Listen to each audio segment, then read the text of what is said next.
Si Sophia Fayang Smith ang itinanghal na grand winner ng Pinoy Big Brother, Gen 11 noong October 26, 2024.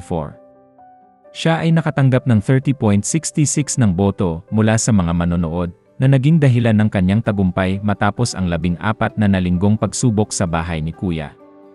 Isa siyang social media influencer na tinaguriang ang makabugera influencer ng Mandaluyong bago siya pumasok sa I.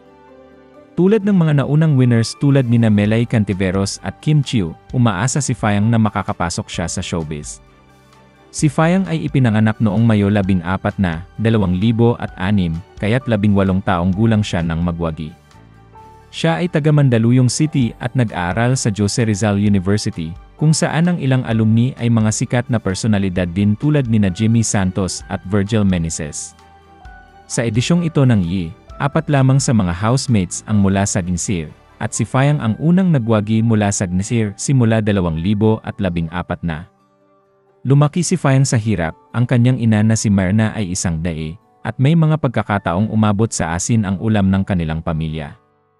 Samantala, ang kanyang ama na si Joshua Smith ay isang negosyante.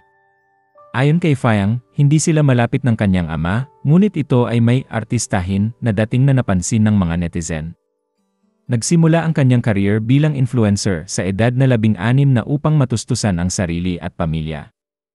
Mahilig siyang mangolekta ng pabango at Jordan shoes, at ang kanyang celebrity crush ay si Kyle Echari. Sa I, makikita ang kanyang pagiging palaban at outspoken, dahilan ng kanyang 7 beses na nominasyon para sa eviction. Ngunit sa kabila ng mga hamon, napanatili niya ang kanyang pagiging totoo, na siyang ikinatuwa ng mga fans at nagbigay daan sa kanyang tagumpay.